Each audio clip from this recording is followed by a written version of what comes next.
Es porque no han escuchado nunca un mensaje transmitido desde aquí. A lo mejor por una cuestión de logística y para que nadie tenga que hacerlo por religión, yo no digo busquen en tal lado, en tal página, pero caramba que todos los mensajes tienen que ver con la Biblia, con las Escrituras, con pasajes bíblicos, y tenemos que aprender a amar la Biblia, amarla.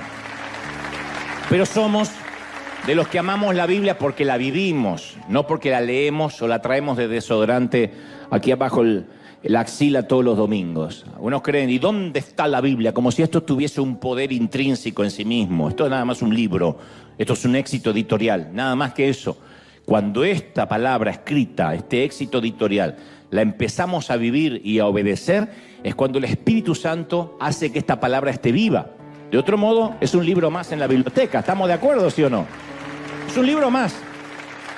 Este libro estuvo en la biblioteca de mis padres por años, al lado de los diccionarios, de las novelas, y para mí no tenía mucho significado ni para nadie de la familia, hasta que el Señor entró a nuestros corazones y de repente el libro descubrimos que estaba vivo. Pero no es el poder en sí mismo, entre las portadas, sino el vivirlo, el obedecerlo. Y aprender la palabra para nosotros es primordial. Entonces, a partir de hoy, ya está disponible esta página que tiene que ver con River Class. River Class es la manera de entrar, es sencillito, riverclass.org, y son nuevas series, están grabadas nuevamente. La serie La Familia, Liderazgo Integral, Fortaleza Espiritual, Relaciones Saludables. Cada serie tiene varios episodios, como si se tratara de Netflix o se tratara de Amazon Prime o algo por el estilo, ¿no? Ahí están las series y los episodios. Vamos, por ejemplo, a La Familia y tenemos el episodio 1, Vida Interior, Miedos, Héroes en Crisis. Vamos a la segunda serie, la tercera. Están todos los series y episodios. Entonces podemos ver episodios completos de 1 hora, podemos ver las series completas, nuestros instructores, nuestros profesores que ya grabaron esta serie, otras las están grabando ahora.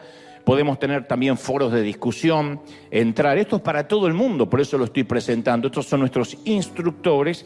Y después la manera de acceder pagando los episodios por cada uno individual, las series completas o el acceso total. Eso tiene que ver más con la logística de cómo acceder. También creemos nosotros que lo que es gratis no se valora, que lo que es gratis simplemente se descarta. Esto tiene un costo, Dios sabe que ninguno se está haciendo rico con esto, ni mucho menos, pero esto tiene que ver con amar la palabra de Dios. Las inscripciones son en abril, o sea, dentro de muy poco, pero hoy ya mismo aquí, los que estamos localmente, podemos salir al lobby y tenemos ahí gente que nos va a dar más información de lo que necesitamos. No obstante, podemos entrar a riverclass.org y tener toda la información de esta serie maravillosa. Se repiten muchos de los temas de lo que antiguamente era el seminario nivel 1, seminario nivel 2, pero ahora lo hicimos de un modo más expeditivo, pragmático, de manera que ustedes dicen, a mí me interesa solo la familia, así que voy a acceder a la serie número 1. Otro dice, no, a mí me interesa el desarrollo personal, liderazgo integral,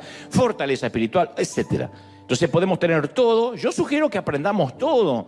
Es maravilloso porque tenemos profesores que nos explican en una atracción más tranquila, no es una oratoria, no es una prédica de domingo, sino que es una enseñanza donde uno puede acceder, poner pausa, tomar notas. Es maravilloso.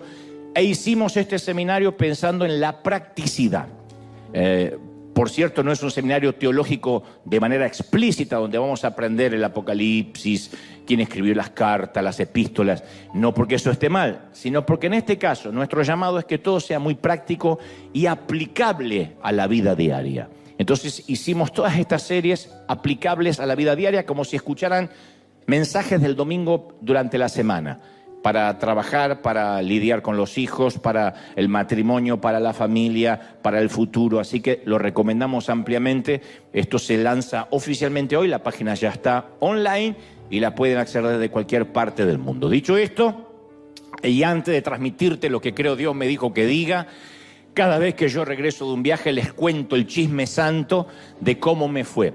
Y además de eso, la gente que estuvo presente en estos shows, en estas conferencias, siempre espera el saludo nuestro. Así que estuvimos en toda la frontera, recorriendo todo Texas, toda la semana. Salimos el lunes y el martes me presenté en McAllen. Yo no sabía que había tantos hispanos en McAllen.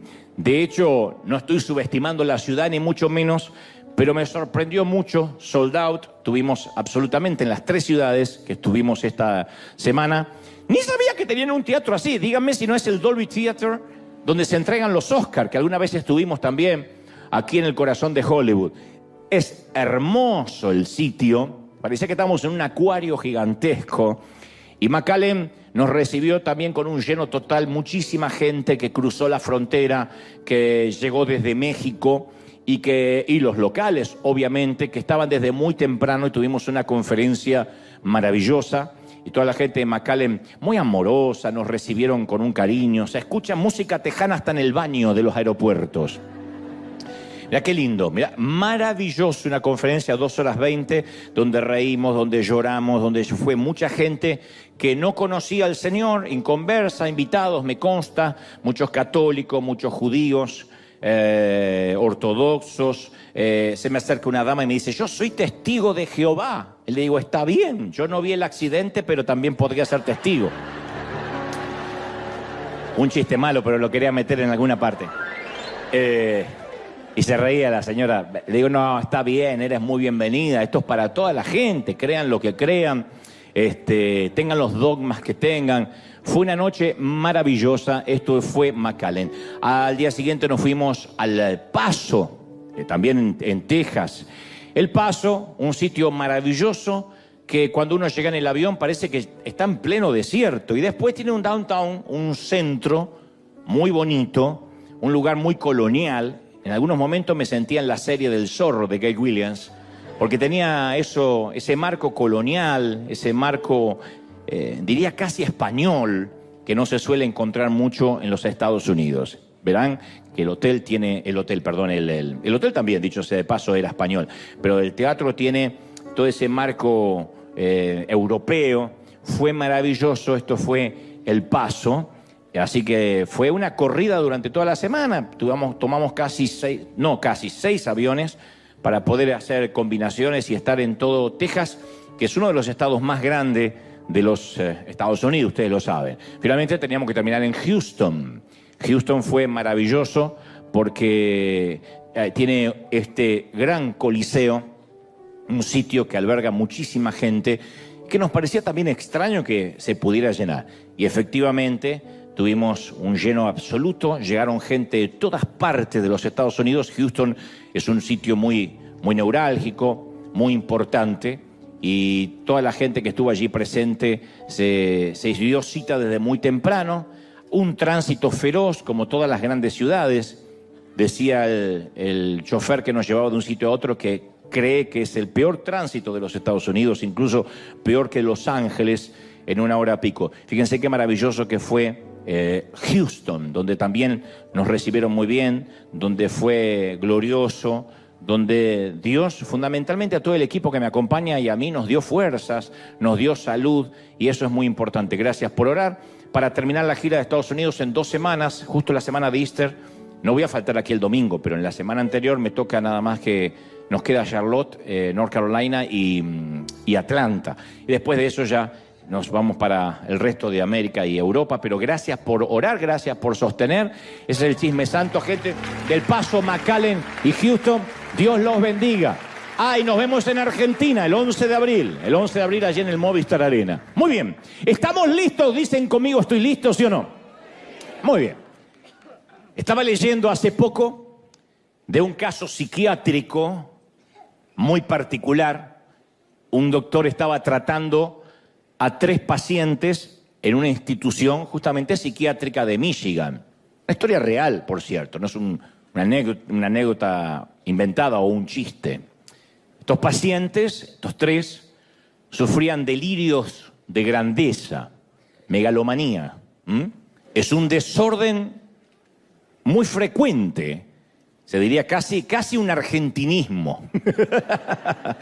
Resulta que estos tres hombres padecían de un síndrome muy particular. Cada uno de ellos creía que era Jesucristo y sufrían el famoso complejo mesiánico. Cada uno se sentía el Mesías. Y durante varios años este doctor en Michigan hizo que los tres individuos vivieran juntos, comieran juntos, durmieran juntos y todas las tardes tenían una sesión de terapia grupal, juntos obviamente. Y durante una de las terapias uno de los hombres gritó: yo soy el verdadero Mesías, yo soy el verdadero enviado de Dios. Y el otro replicó: mentira, yo soy el verdadero enviado de Dios. Y el tercero dijo: ya basta de pelear, que yo recuerde nunca he enviado a ninguno de los dos. Este era el que estaba peor todavía, ¿no? Y parece un chiste, pero lamentablemente aquel doctor no tuvo éxito con sus intentos de convencer a aquellos hombres que ninguno de los tres era Dios. Estaban atrapados en esa realidad invertida en la que pensaban que eran el centro del universo, el tapón del océano, la última Coca-Cola del desierto, aunque en realidad eran tres farsantes que aspiraban al trono real, ¿no? Y aunque parezca un cuadro, solo un cuadro de psiquiatría, somos muy propensos todos a adorar falsos dioses o a equivocarnos en la adoración. La idolatría no es uno de los muchos pecados, sino el gran pecado, del cual se desprenden todos los demás. Todo comienza siempre con la idolatría. Así estemos bregando contra el sexo, con la adicción al sexo, la adicción a la mentira, la adicción al crimen, inclusive a cualquier pecado que nos parece horrendo, la raíz, si comenzamos a escarbar debajo de la superficie de cualquier lucha que estemos enfrentando, vamos a descubrir que debajo de todo siempre hay un Dios falso. Mientras ese Dios, en minúscula, no sea destronado y el verdadero Dios no ocupe el lugar que le corresponde en nuestro corazón, no vamos a alcanzar la victoria. La idolatría no es una cuestión, es la cuestión de fondo. Es el tema medular. Hay 100 millones de síntomas diferentes, pero la patología siempre termina siendo la idolatría. Te lo voy a demostrar en los próximos minutos, porque uno inmediatamente dice: no es mi caso. Cuando Moisés recibe los mandamientos de Dios, los 10 mandamientos, el decálogo, en el monte Sinaí, el primero de ellos fue: yo soy Jehová tu Dios, que te saqué de la tierra de Egipto, de la casa de servidumbre. No tendrás dioses ajenos delante de mí. Esto está en Éxodo 22. No tendrás dioses ajenos delante de mí. Entonces, cuando Dios promulgó este mandamiento, la gente estaba muy familiarizada con muchos dioses. Los egipcios tenían dioses locales para cada distrito. Cada uno tenía su diferente dios. Y Dios estaba harto, el Señor estaba harto de estos dioses, estas imitaciones burdas, de estos dioses sustitutos. Así que le dice a la nación de Israel que haga pedazos el panteón y cancela toda la actividad de otros dioses. Él se aseguró que comprendieran que Él era el único Dios verdadero. Y tal vez estés pensando ahora: bueno, te agradezco por la lección de historia, pero esto no tiene mucho que ver conmigo, hoy el mensaje no me va a tocar mucho. Después de todo, en la actualidad no hay mucha gente que adore a muchos dioses. Más bien nos parece que la gente de hoy no adora nada, ni a nadie. Yo, sin embargo, te voy a demostrar que la lista de nuestros dioses es más larga, es más ecléctica que la de ellos, es más amplia que la de los egipcios, que la de los hebreos. Y por el simple hecho de que les demos otros nombres, no dejan de ser lo que son, dioses. Los tenemos. Puede que no tengamos, qué sé yo, el dios del comercio, el dios de la guerra, el dios de la agricultura, el dios del sexo, el dios de la casa, pero sí tenemos docenas y docenas de otros dioses. El gran tema es que no los identificamos como dioses, por dos razones muy puntuales, a saber, En primer lugar, nuestros dioses hoy no tienen el clásico atavío religioso, necesariamente. Y en segundo lugar, podríamos estar adorando algo que intrínsecamente no es malo. O sea que en sí mismo no es algo necesariamente malo. No digo adoramos la lujuria necesariamente. Puede ser la familia, que ocupe nuestro primer lugar, la profesión, el oficio, el ministerio. Podría ser que adoremos sin darnos cuenta el alimentar a los hambrientos, que tanto nos gusta en nuestra congregación, ayudar, sembrar, dar a los que menos tienen, que son todas cosas, insisto, muy nobles, muy loables. El problema radica, como viene Dios hablándonos las últimas semanas, que apenas algo ocupa el lugar de Dios, se transforma en un ídolo, sustituto. Cuando algo o alguien reemplaza a Dios en nuestras vidas, entonces esa cosa o esa persona, por definición, se convierte en nuestro Dios. Entonces, cuando Dios le dio a Moisés los mandamientos en el monte Sinaí, el pueblo esperaba abajo y Moisés se tardaba mucho y el pueblo se impacientó.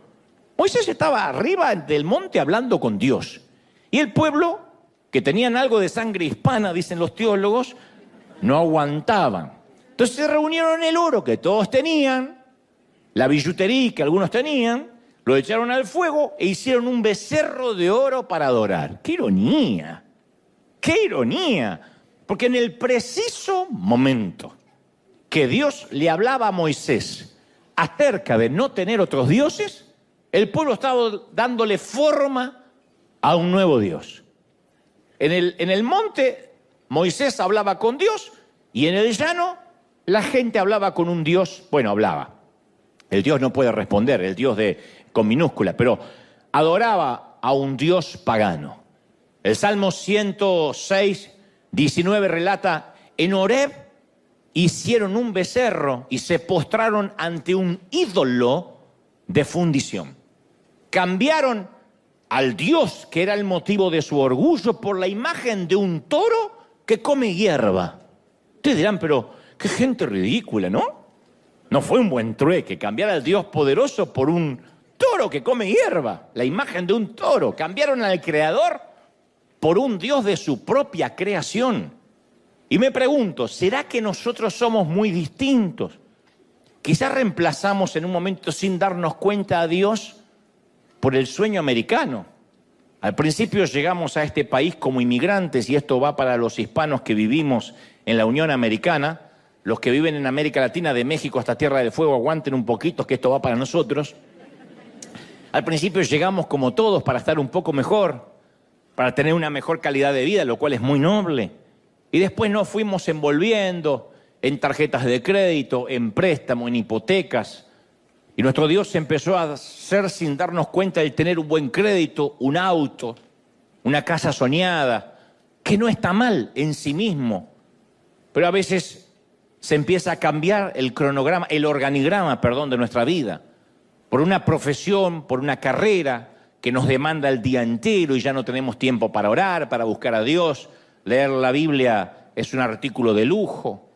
Por un equipo de fútbol, hay gente que tiene la idolatría por un equipo de fútbol que tampoco está mal. Yo me gusta hacer porras por Argentina, especialmente cuando gana tantos campeonatos y llega a las finales. Pero a mí me ha sorprendido mucho a gente que cae en la depresión si su equipo pierde. Es una locura. Siempre decimos es fútbol, nada más que fútbol, o lo que sea, cual sea el deporte que te agrade, es nada más que un deporte. Ni perdimos ni ganamos. Son esos 22 tipos millonarios los que se llevan el dinero. Nosotros somos los bobos que los miramos correr. Somos los tontos que miramos a 22 multimillonarios correr tras una pelota. Y si entendemos la regla de juego y es un entretenimiento, está perfecto. Pero si nos vamos a deprimir y nuestro estado de ánimo depende de un resultado futbolístico, tenemos un ídolo. Otros tienen una adicción a un cuerpo bien modelado y le dedican horas y horas al gimnasio, a las dietas y hasta las cirugías estéticas. Está mal cuidar el templo del espíritu. Nota que nada de lo que te estoy diciendo está mal en sí mismo, intrínsecamente, no está mal. El tema es cuando tu obsesión, nuestra obsesión es el cuerpo. Y broncearlo y estirarlo y vestirlo con las mejores marcas y vivir en el gimnasio. Cuando la obsesión pasa a ser el cuerpo es porque estamos descuidando el alma y el espíritu. De alguna forma modelamos nuestros propios becerros de oro, nuestros toros que comen pasto. Y Dios afirma una y otra vez, dice, no te hagas ningún ídolo, ni nada que guarde semejanza a nada. No te inclines delante de ellos ni los adores. Yo, el Señor tu Dios, soy un Dios celoso. Esto está en Éxodo 24. No es Moisés diciendo que le parece que Dios es celoso. No es Abraham diciendo, conocí a un Dios celoso. En primera persona Dios dice uno de mis adjetivos es que soy celoso. ¿Quién reconocería de nosotros que somos celosos? Nos da vergüenza decir que tenemos celos. Pero Él es que es el Rey de Reyes, el libertador, el que se llama a sí mismo el proveedor, el sanador, el redentor. La lista continúa.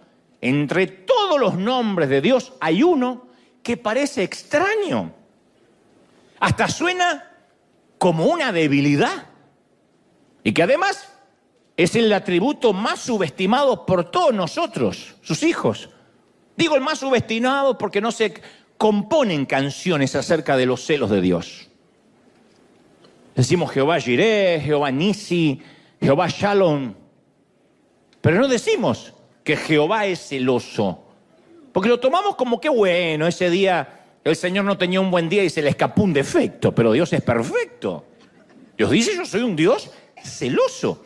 Entonces, a priori, en principio suena un Dios mezquino, hasta inseguro. ¿Cómo es que Dios es celoso? Tal vez no quiso decir eso, habría que ver las traducciones originales. Las traducciones originales dicen yo soy fuego consumidor y celoso. Y no es que después se ablandó porque se puso viejito. Nosotros envejecemos, Dios no. Suena... Cuando dice yo soy celoso, suena a ese noviecito posesivo que alguna vez tuviste, que no te dejaba hablar con nadie y te controlaba los textos del celular, que dijiste me saco a este parásito de encima porque me va a hacer la vida imposible. A eso suena. No digo que lo sea, a eso suena.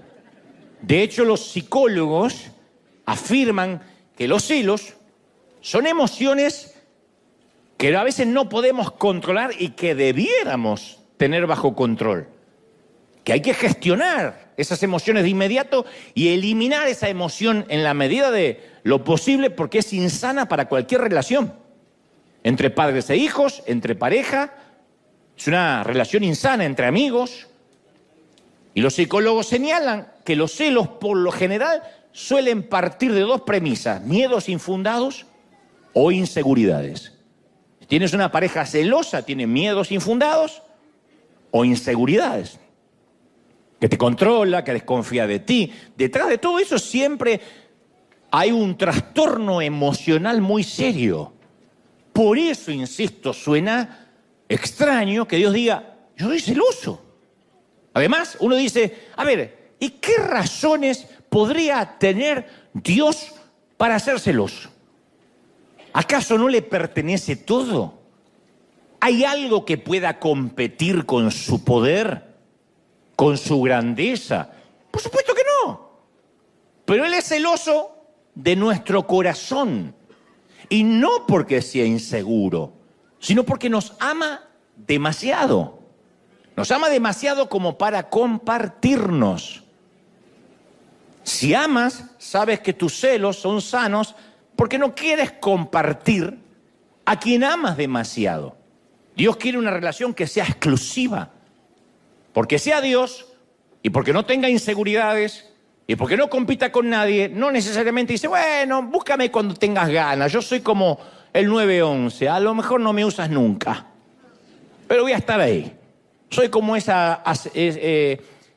seguro de vida o ese seguro médico. Si te enfermas, ahí voy a estar. No, Él dice, yo quiero una relación exclusiva, comprometida. No tiene ningún interés Dios de mantener con nosotros una relación abierta. de practicar el poliamor. De que digamos, bueno, picoteo acá, picoteo allá, y cuando tengo ganas voy a buscar a Dios. Él no quiere compartir el sofá de 2 plazas de nuestro corazón. Su trono tiene solo un asiento. Y cuando nos buscamos un sustituto, un burdo, patético, ridículo, becerro de oro, es similar a cuando vemos a nuestra mascota, a nuestro perrito, que lo sacamos a pasear y empieza a beber agua de la cuneta, del zanjón, de la cloaca. Dios ve que en lugar de nosotros disfrutar el agua de vida que Él solo nos puede ofrecer, nos buscamos sustitutos que son asquerosa y repulsivamente inferiores. Y nos ve tomando agua de la cloaca y nos ama tanto que dice, no, yo soy tu Dios. ¿Qué tienes que hacer bebiendo esa porquería? Imagina esto, para entender los celos de Dios. Llevas a tu hija a comer a un restaurante muy fino, no te importa gastarte una fortuna, vas a reventar la tarjeta porque se trata de su graduación. Y tu hija es tu orgullo y se acaba de graduar, así que quieres honrarla con una buena cena. Así que le ordenas un filet mignon, un exclusivo corte de lomo argentino. Si se gradúa, lomo argentino. Reciban este consejo de parte del corazón del Señor. Y te lo traen a la mesa, crepitante, cocinado a la perfección, 3/4 hay que comerlo. No como eso que hacen así el tenedor, hace la vaca. Hay que comerlo 3/4. Ahora imagina, y no lo llenen de chimichurri, eso no es ser argentino, no lo llenen de chimichurri, es un poquitito nada más. Tengo hambre. Imagina que cuando llega el momento de comerlo, tu hija mete la mano en el bolso y saca una pupusa a medio comer. Cuando ustedes prediquen, pongan el ejemplo que quieran. Predico yo, pongo el ejemplo que estamos. No, saca una pupusa que ni siquiera está envuelta en un papel, que tiene algo de moho. Tiene un color verdoso. Sí, se la regalaron hace 1 mes y medio y la tenía guardada ahí. Tiene hasta pelusas del bolso, que camina una hormiga. Y la ves frente a un pedazo de lomo que te costó una fortuna. Y se pone a masticar un trozo de una pupusa en mal estado. ¿Cómo reaccionarías? ¿Te enfadarías? Pagaste un precio alto por ese medallón de carne. Entonces, amas a tu hija y quieres que experimente lo que tienes para ella, lo que preparaste para agasajarla, así que te quedas muy frustrado y dices, ¿pero por qué haces eso? Y bueno, porque a mí me gusta esto. Me hubieses dicho, te llevaba a un negocio, a un restaurante de pupusas, pero no comas eso que está enmohecido cuando te estoy agasajando. Entonces Dios sabe lo que tiene para nosotros y se aflige al ver las elecciones que realizamos en nuestra propia ignorancia. Se aflige cuando ve filas y filas tras una estatua. O gente que dice, no, yo no lo adoro, pero representa algo. Y se postran ante ridiculeces. Es comer algo enmohecido cuando Dios dice, yo te preparé lo verdadero. Eso define los celos amorosos de Dios. Un padre que ama y dice, yo no puedo creer. Una madre que cocinó toda la tarde o toda la mañana, preparó un manjar y el hijo agarra un trozo de pan duro y se va a la calle y dice, yo no lo puedo creer. Te pone celosa por amor, dice, yo quiero que se alimente bien. En Jeremías 2:13, Dios habla a través de su profeta, del profeta que le da el título al libro, y dice, porque 2 males ha hecho mi pueblo. Me dejaron a mí, fuente de agua viva, y cavaron para sí cisternas, pozos, rotos, que ni siquiera retienen el agua. Entonces Dios resume la rebelión de ellos en 2 pecados. Lo han rechazado y se han vuelto a ídolos que no tienen valor. Y eso explica por qué a veces somos tan torpes de reemplazar a Dios, que es como cavar propias cisternas rotas, mientras que a nuestro lado corre un manantial de agua fresca. ¿Quién tomaría agua de un pozo medio estancada con olor a pútrido cuando al lado hay una corriente de agua dulce, de aguas cristalinas? Por eso esto revela esto de las cisternas rotas, lo ridículo de la idolatría. Buscamos algo o alguien que haga por nosotros lo que solo Dios puede hacer. Entonces, en lugar de buscar a Dios como fuente de consuelo, nos volcamos a la comida. Si hay depresión, comemos. Si estamos alegres, comemos. ¿Está mal comer? No, el problema es la motivación por la cual hacemos de cada comida la última cena. Nos volcamos al porno, al alcohol, y ya las cosas nos suenan buenas. En vez de procurar a Dios como fuente de significado, la buscamos en la profesión. Si soy alguien, si cuelgo un diploma en la pared, si termino el curso, si tengo un posgrado, me voy a sentir mejor. Lo volcamos en el ministerio. La iglesia está llena de hombres y mujeres inseguros. Inseguros, niños asustados, como digo yo, con corbatas demasiado grandes, que como son asustados, como no lograron casi nada en la vida, como son inseguros, como les fue mal, entonces tienen un micrófono, algo de poder, de ascendencia ante la gente y empiezan a exhortar, a mandar gente al infierno, a empoderar en todo caso, y tienen una adicción a eso porque toman su identidad de lo que hacen. Llegan a sus casas y se sienten nadie. Tienen que sacar la basura y se sienten una porquería de persona, como si lo quisieran les diera identidad. Eso es un ídolo. En vez de recurrir a Dios como fuente de seguridad, nos volvemos al dinero, a los ahorros, al crédito. ¿Está mal? El dinero, los ahorros y el crédito. No, no está mal. El problema es cuando eso es lo que nos hace sentir seguros. Y cuando tenemos deuda, sentimos que no tenemos valor. En vez de ir a Dios como nuestra fuente de gozo, la buscamos en el sexo, en las maratones de Netflix o en la propia familia. En vez de buscar a Dios como nuestra fuente de esperanza, vamos tras un presidente para ver si nos resuelve la vida. ¿Está mal votar concienzudamente a un candidato? No está mal, pero no hay ningún candidato que Dios pone para salvarme la vida. Dios permite a los presidentes, a los gobernadores, a los reyes, a los buenos y a los dictadores, a los cuerdos y a los locos, pero ninguno de ellos nos va a resolver la vida. No es que si sube Trump, esto va a cambiar y ahí sí, ahí sí. No va a pasar eso. Independientemente de quién se siente en los sillones presidenciales de América Latina o aquí en el Salón Oval en la Casa Blanca, si esa es nuestra fuente de seguridad, estamos fregados. Entonces, en vez de volcarnos a Dios como fuente de identidad, yo sé quién soy en Dios, pasamos horas buscando aprobación en las redes sociales. Y la gente de las redes sociales es la misma gente que el domingo de Palmas le dijo al Señor, Hosana al que viene en el nombre del Señor. Y a la semana se cruzaron de vereda y gritaron, crucifícale. Por nuestra salud mental tenemos que saber que la gente que nos felicita en las redes sociales es la que nos va a dilapidar mañana cuando algo no les gusta. O viceversa. Así de fluctuante es la gente. ¿Por qué? Porque somos gente. No somos marcianos hablando de los terrícolas, somos terrícolas. Estamos poniendo nuestra esperanza en algo que no puede contener el agua, en cisternas rotas. ¿De verdad? ¿De verdad estamos queriéndonos quitar la sed con agua cloacal? Dicho esto, te voy a contar una historia muy interesante.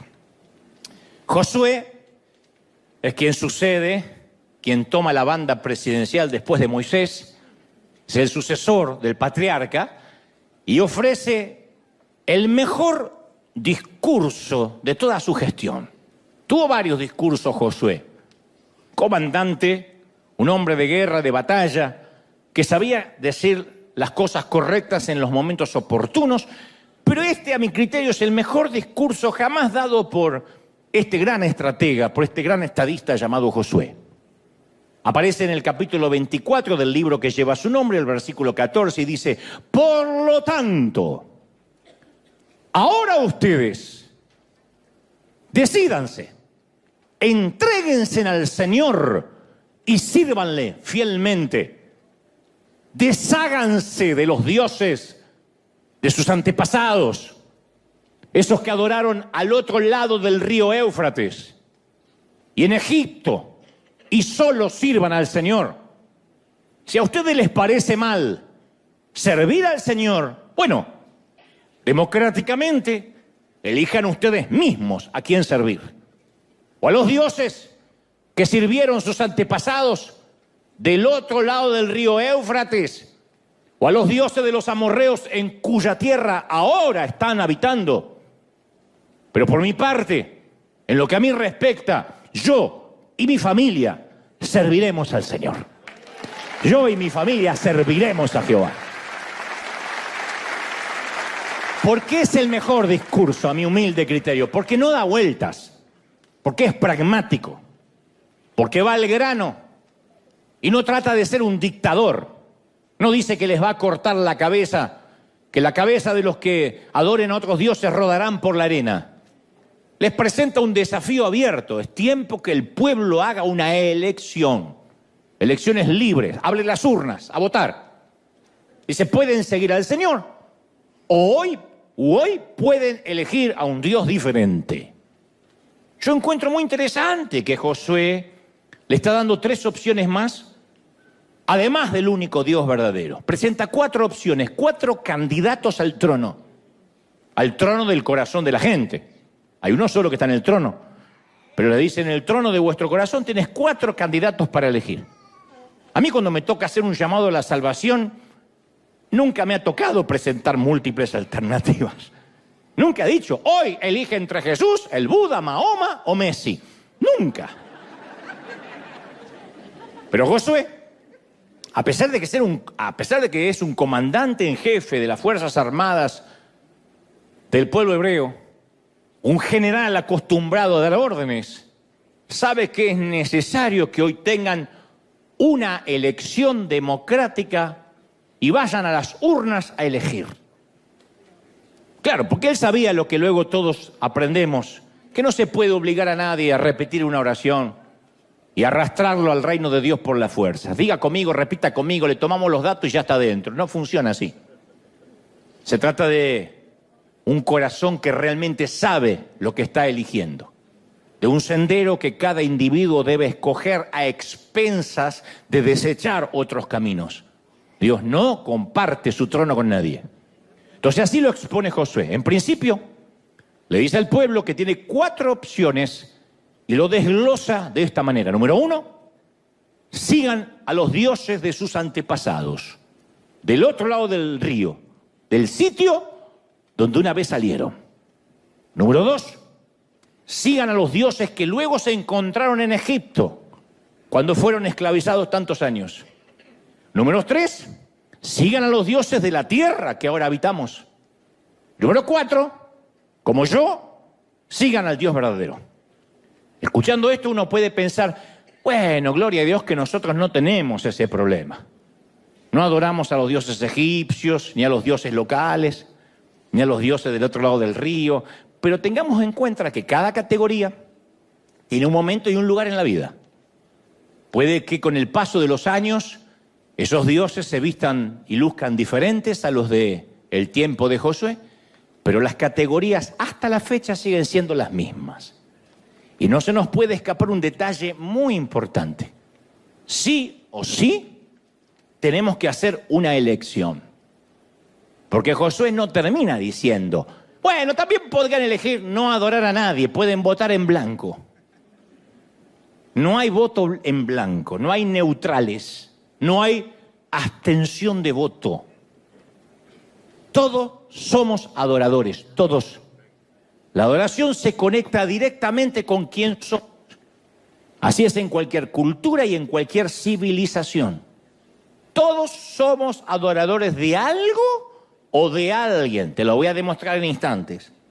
Donde quiera que uno vaya, vamos a ver a la gente que ya eligió a qué o a quién adorar. Y nosotros tenemos que elegir, porque eso está escrito en nuestro código genético. No podemos decir: yo no adoro a nadie, en ese sentido estoy muy equilibrado. No hay votos en blanco, no hay abstención de votos. Podemos ir a lugares donde, o sitios donde la gente tiene a sus ídolos tribales de la vieja escuela, rituales, sacrificios, sea una virgen, un santo, una estatua, una imagen, y ver esas grandes procesiones que parece increíble verlas en el siglo XXI. O podemos ir a las ciudades más modernas y ver que también se inclina ante altares de poder, altares de placer, de finanzas. En el fondo siempre es lo mismo. La gente elige a sus dioses y les lleva sus ofrendas, olvidando que ellos mismos son las ofrendas. Alguien dijo que lo opuesto a creer, lo opuesto a la fe, no es el ateísmo, es la idolatría. Lo opuesto a creer no es no creo en nada, crees en otra cosa o en otro alguien. En otras palabras, todos vamos a adorar a algún Dios, por eso tenemos que elegir esta mañana, tarde o noche, conforme cuando me estés viendo. Fuimos creados para ser adoradores del mismo modo que los pájaros fueron creados para volar y los perros para ladrar y las suegras para estorbar. Fuimos creados para eso. Es lo que hacemos. La pregunta es, ¿quién o qué será el objeto de nuestra adoración? ¿Quién o qué? Entonces, la vida nos va a presentar infinidad de posibilidades de elección.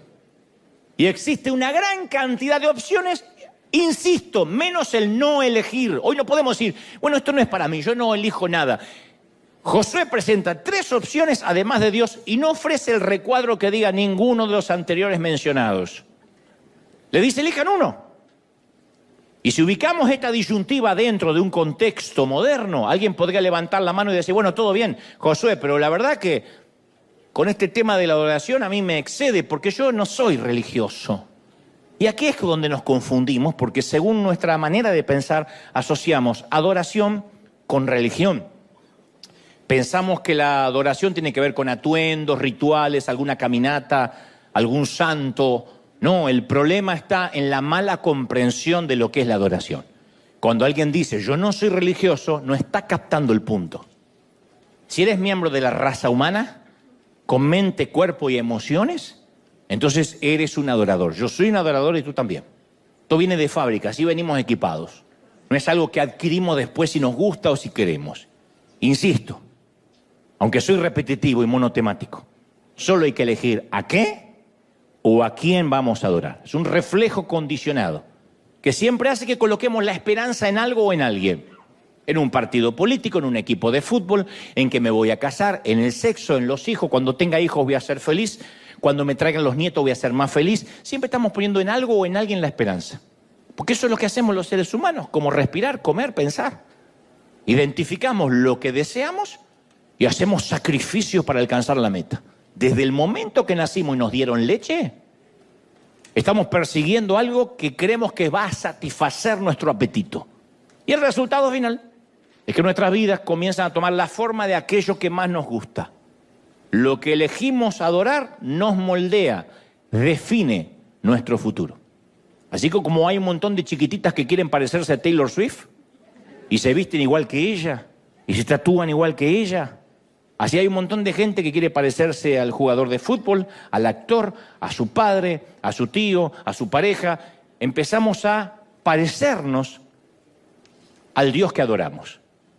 Por eso es que cuando uno adora al verdadero Dios, cada vez más se refleja la gloria de Cristo en nosotros, porque nos empezamos a parecer cómo respondería Jesús, cómo actuaría.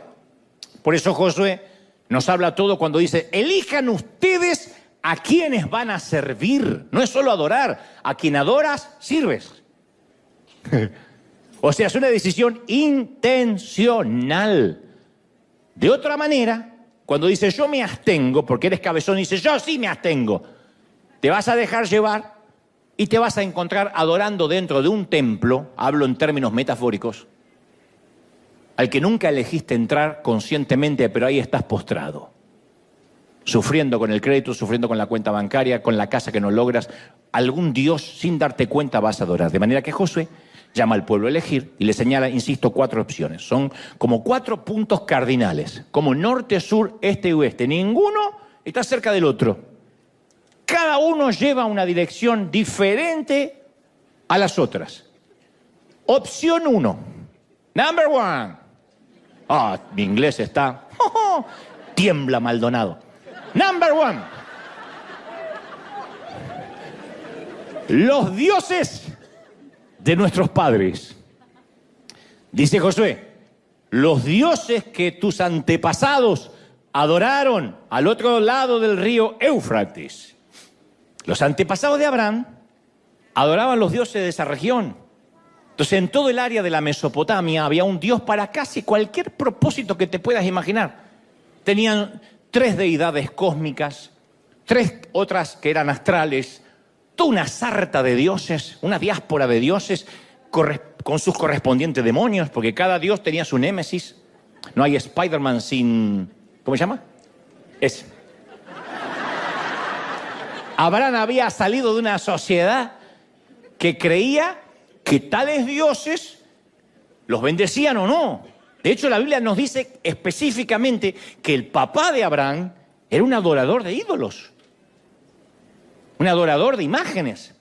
Ahora Josué quiere saber, ¿van a recurrir a los dioses de sus padres?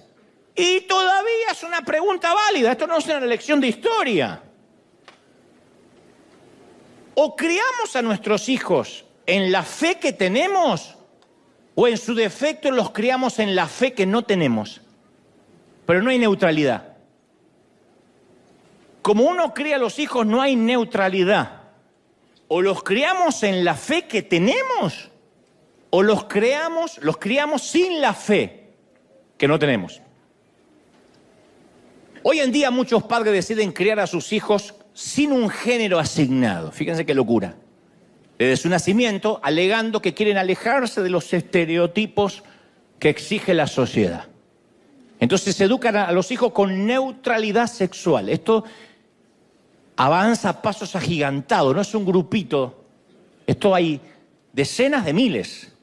Consideran a sus bebés con género abierto, independientemente de su genitalidad, para que ellos elijan el sexo de su preferencia cuando estén listos para hacerlo. O sea, a los 5 años, a los 8 años, a los 10 años. Hay profesores trans, hay maestros trans que desde el kinder, desde el jardín de infantes, desde la primaria, le dicen, en ejercicios prácticos, pueden besar a un compañerito y después a una compañerita y después escriben qué sintieron.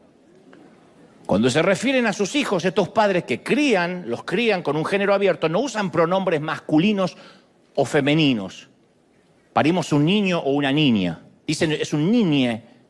Tampoco los visten según su género. No lo visten de varoncito, si es hombre, ni de niña, si es mujer.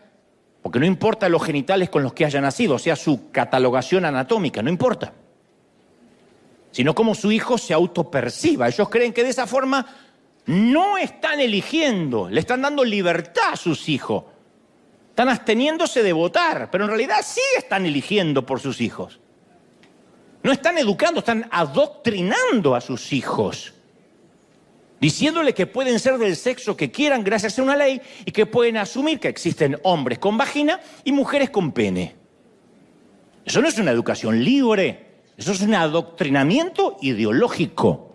Eso es empujar a un niño, a una niña que hasta la adolescencia tiene dudas. Todos hemos tenido nuestros conflictos mentales, no de elección de género, sino de identidad, y empujarlos desde niño a algo que está completamente, diametralmente opuesto a lo que Dios diseñó. Dejando de lado eso, que es espantoso. Lo mismo cuando decimos, yo voy a criar a mis hijos sin decirle en qué Dios creer. Yo no los quiero obligar a la iglesia, que vaya a la iglesia. Que sean libres. Que un día elijan si quieren servir a Dios o no. Es muy diferente a que ellos tengan su propio encuentro con Dios. Uno no puede prestarle el encuentro con Dios a su hijo, porque eso lo transforma de un hijo de Dios en un nieto de Dios. Y la espiritualidad prestada, vicaria, no sirve. Yo estoy consciente que nuestros hijos, porque nacieron en un hogar cristiano, no son cristianos en sí mismos. Es como nacer en un garage y creer que somos un auto. Yo sé que van a tener que tener su propio encuentro con Dios. No obstante, o lo criamos, instruimos al niño en su camino para que de grande no se aparte de él, o decimos, no, yo prefiero que decida él. Y sin darnos cuenta en nuestros hogares, levantamos un ídolo y le enseñamos a nuestros hijos en quién o en qué creer, quién o qué es digno de nuestra adoración y quién no lo es. Si en casa nunca hay devocionales, si en casa nunca se lee la Biblia, si en casa nunca se canta una alabanza, le estamos diciendo a nuestros hijos, a ese Dios no hay que adorar. Elige tú. Como diciéndole, elige el sexo. Si nos aterra aquellos que crían a hijos con género abierto, nos debería aterrar aquellos que crían a hijos con creencias abiertas. Ahora, convengamos, todos heredamos creencias de nuestro hogar, de nuestros padres. Algunas cosas de las que heredamos de nuestros viejos son fáciles de ver. Heredaste la nariz de tu papá, las caderas de la vieja, el trasero del tío, que llegó hasta el padre. Pero no es lo único que recibiste de ellos. También terminaste adorando a dioses que ellos adoraron. La psicología llama a esta transferencia, ley de la exposición al entorno. Por ejemplo, la ley de la exposición significa que nuestras mentes absorben de niños y nuestras vidas reflejan de adultos aquello a lo que estuvimos expuestos. Esa es la mayor educación, lo que uno ve. No lo que nos dicen solamente, lo que uno ve. Quizá para tu padre la vida era trabajar. Acto noble si lo hay, digno, ¿no? Pero él trabajaba y trabajaba y trabajaba y su vida era en torno al trabajo. Y estaba dispuesto a sacrificar días de descanso, feriados, vacaciones familiares, solo para trabajar y para trabajar y trabajar. Y tú dices, mi papá era un burro trabajando y me dio ese ejemplo. Pero de pronto recuerdas que el humor de tu padre dependía de cómo le iba en el trabajo. Y era un hombre que trabajaba, lo único que pudiste decir en su funeral, trabajaba. Porque cuando llegaba a casa era un zombi, ausente, no se involucraba con sus hijos, a papá no se lo podía molestar porque papá trabaja. Papá no iba a los actos escolares porque papá trabaja. Papá no le puedo contar lo que me pasa en las emociones porque papá trabaja, porque sostiene, porque provee, ¿está bien? Pero entonces lo más probable es que tu trabajo ahora de adulto también sea tu templo. Y en lugar de encontrar tu identidad en Cristo, la encuentras en tu trabajo. Y cuando no tienes trabajo, tu vida ya no tiene más sentido, te quieres suicidar al día siguiente. Porque el Dios de tus padres era el trabajo. O tus padres vivían quejándose que la plata nunca alcanzaba. ¿Quién no tuvo padres así? Que no malgastes el agua, que el papel higiénico no nos regalan, que no tires la cáscara de banana, porque capaz que mañana no hay para comer. Y entonces lo más probable es que ahora de adulto, tu Dios sea la miserabilidad, que no es lo mismo que la pobreza. Porque ahora tienes un buen pasar, quizá ahorros en el banco, pero eres eso de lo que crees que todo tiene que ser gratis y no estás dispuesto a que se te caiga un centavo de más. Ay, pensé que era gratis, porque viene de la miserabilidad. Entonces, en lugar de encontrar su identidad y su valía en Cristo, la encuentra en lo que puede acumular. ¿Tiene dinero en el banco? Alaba a Dios. Las cuentas están en rojo, ya no quiere venir a la iglesia. ¿Es tu Dios? ¿El Dios que heredaste? ¿O tu padre te vivía diciendo que alquilar, rentar era tirar el dinero? Y entonces sientes que no tienes valor hasta que no tengas tu propia casa. Y te voy a decir algo que no te va a decir otro, porque generalmente desde los púlpitos te dice cuántos quieren ser dueño, ser cabeza, cuántos quieren ser cabeza y no cola, porque Dios te va a dar una casa. Pero yo te voy a decir la verdad. Yo te voy a decir, a lo mejor Dios quiere que rentes toda la vida. O viva de prestado. ¿Y?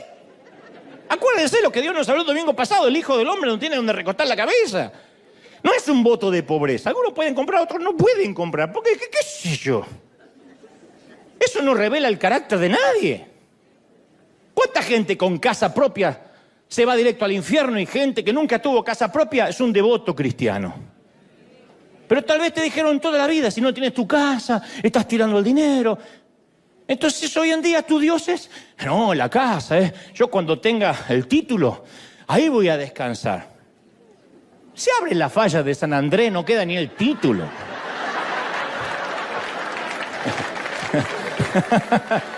O tal vez, o los incendios de Santa Ana. Tal vez tu mamá se preocupaba y hasta se obsesionaba por mantener las apariencias. ¿Recuerdas crecer en un hogar donde todo tenía que estar perfecto, impoluto? Porque si llegan visitas, ¿qué dirán? No dejaba que salieras al comprar el pan si no te peinabas y ella se aseguraba que tuvieras cada cabello en su lugar. No sea que te cruces con la vecina y piense que soy una madre descuidada. Lo más probable es que ahora de adulto adores la apariencia. Y en lugar de encontrar tu identidad en Cristo, la encuentras en la vestimenta que llevas y en lo que la otra gente piensa de ti.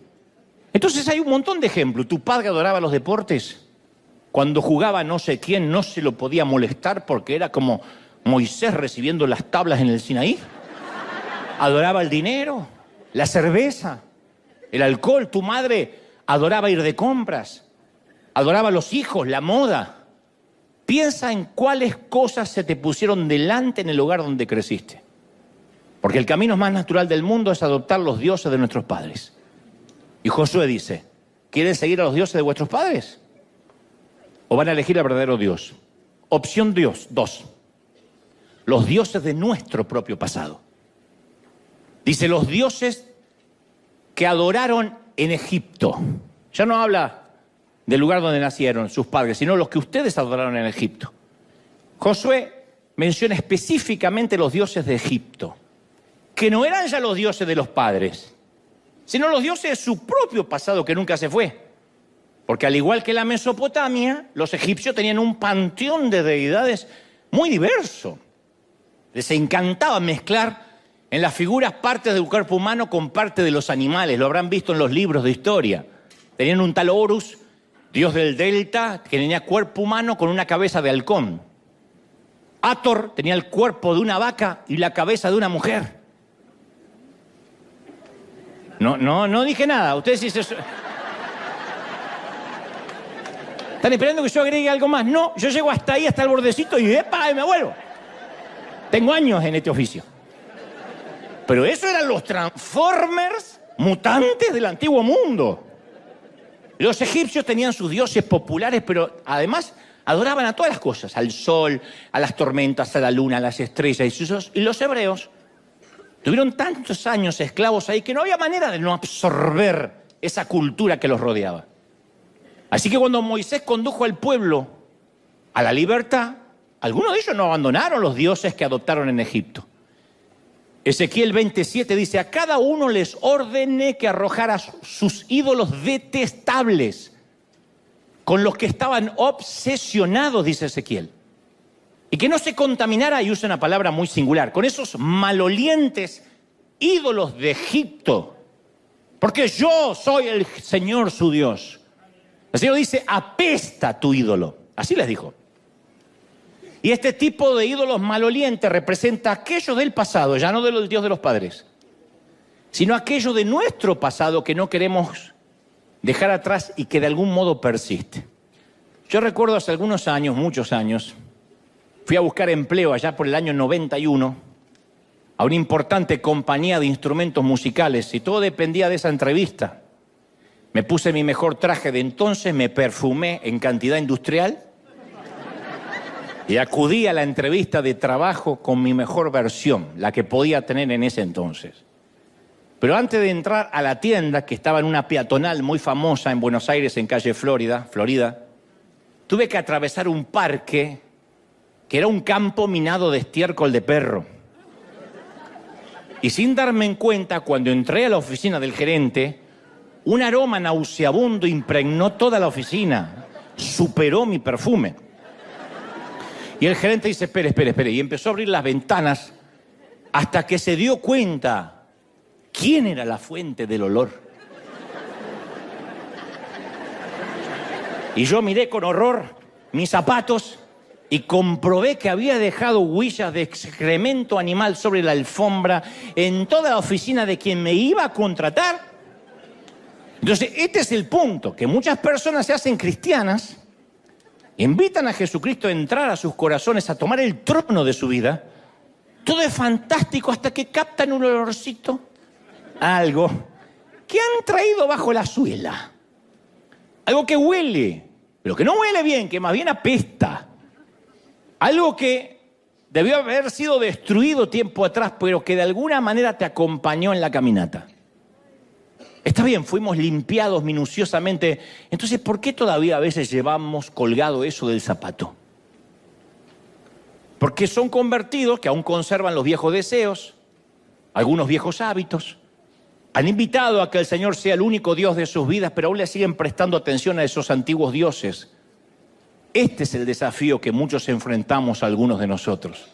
El problema no es seguir a Jesús, el problema es que intentamos seguirlo, como dije el domingo pasado, sin dejar algo sucio atrás. Y cuando uno intenta seguir a Jesús con algo sucio, eso va a superar cualquier perfume de alabanza. Josué sabe que hay un poquito de Egipto adherido a las sandalias de su pueblo. Los viejos dioses que se rehúsan a morir, se sostienen, se aferran minuciosamente a nosotros. Quizá cuando llegamos a Cristo recién los antiguos dioses se queden en silencio por un tiempo, pero si no hay una verdadera entrega del corazón, te transformas en un mujeriego en pausa. Yo era mujeriego, pero ahora que vino el Señor a mi vida puse la pausa. No es poner la pausa. Un homosexual en pausa, un soberbio en pausa, un violento en pausa. Y un día las cosas se ponen feas y quitas la pausa.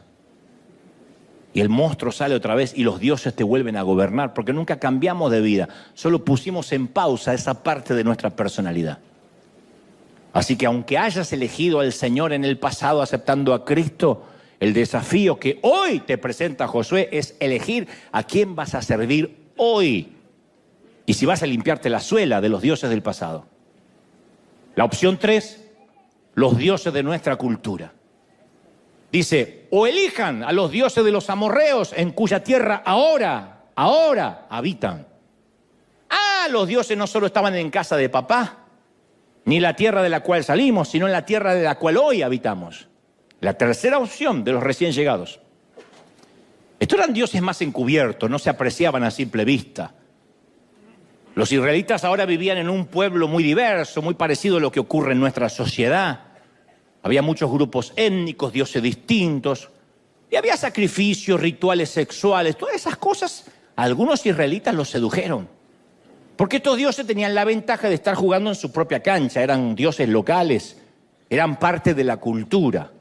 Y nosotros también luchamos con dioses que son parte de la cultura.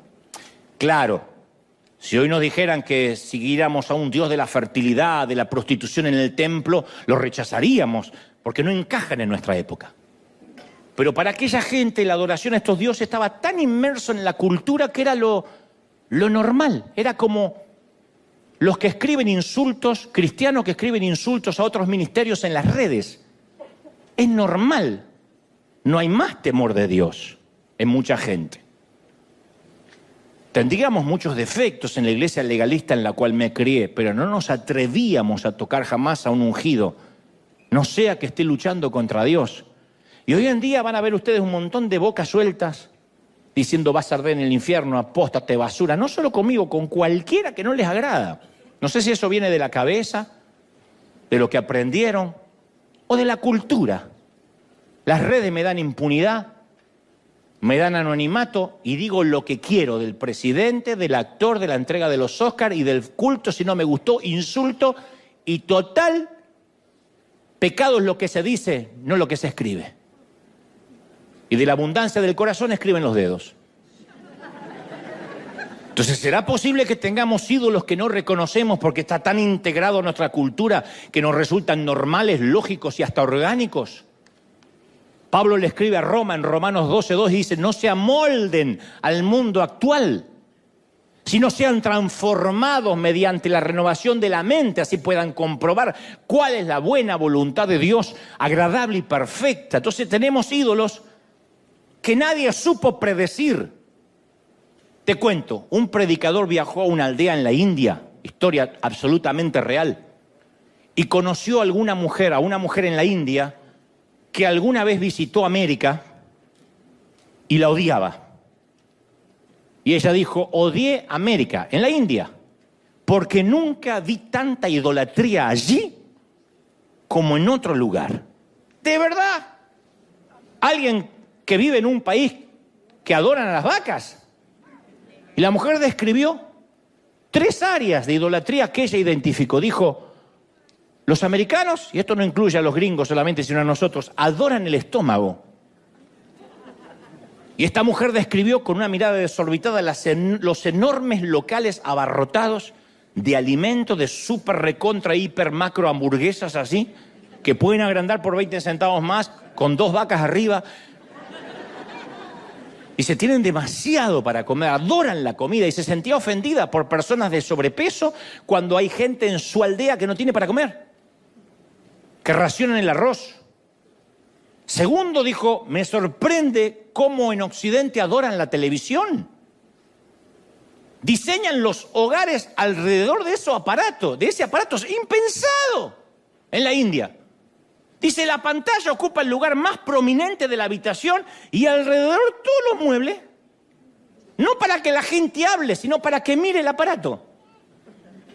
Y no podía comprender cómo hasta ponían esas pantallas enormes en el dormitorio. Pero finalmente dijo, la peor forma de idolatría la vi en cómo las personas se relacionan con su teléfono. Se sentía profundamente ofendida por el hecho que la gente lo usara hasta para conducir. Y dice, es más, no podía tener una conversación con nadie completa sin que ese alguien mirara su celular. Entonces a veces no nos damos cuenta, pero tenemos las redes sociales, gran herramienta, en la cual podemos ver rápidamente quién considera que nuestras vidas son muy interesantes como para seguirnos y recibir inmediata retroalimentación sobre cualquier cosa que pudimos compartir, ya sea la boca, el trasero, lo que sea. Hace algunos años, un predicador, que no voy a decir quién, me aconsejó que hiciera lo mismo que él. Me dijo, consíguete una aplicación que te proporcione seguidores falsos. Dijo, es fantástico. Yo tenía 1000 seguidores, ahora tengo 100.000. Dice, no cuesta mucho. Por un módico precio hay una aplicación que hace que te sigan centenar de cuentas falsas. Digo, pero no son gente real. Dice, no, pero te aparecen como seguidores. La idea era mostrarle a los pocos seguidores que ahora tenía muchísimos seguidores. Entonces, si revisamos el celular varias veces por día para ver qué dice la gente de nosotros, eso es una idolatría cultural. Si nuestra identidad proviene de los que nos siguen, de los que les gustamos o no, de qué piensan de nosotros, nos deprime si nos critican y nos alegra en el día si dicen que estamos mejores, más delgados, más bonitos, es tiempo de llevarle el asunto a Dios. Si te das cuenta que cuando recibes un mensaje, ¡ping!, no puedes esperar, porque tienes que saber qué te dicen de inmediato. Sientes que te estás perdiendo algo. Cada vez que tu teléfono hace bip o vibra, te sientes atraído por una fuerza magnética imposible de detener. Estás atrapado, eres adicto. Y tu Dios ya tiene su propio templo. A menos que te sientas atraído por Dios de la misma manera. Y dices, tengo que orar. No, ¿cuánto más tengo que orar? Sé que Dios me va a decir algo bueno. Entonces, pero si tu atracción magnética hacia Dios no es la misma que por el celular, tu Dios ya tiene un domicilio, ya tiene un templo en tu corazón. Y Josué finalmente da la opción 4. El Dios verdadero dice, por mi parte, yo y mi familia serviremos al Señor. La opción final siempre ha sido la única opción desde el principio. La única opción. Las otras ni siquiera son reales. Las otras no son más que un espejismo, pero el carácter de Dios es nunca ser un dictador. Siempre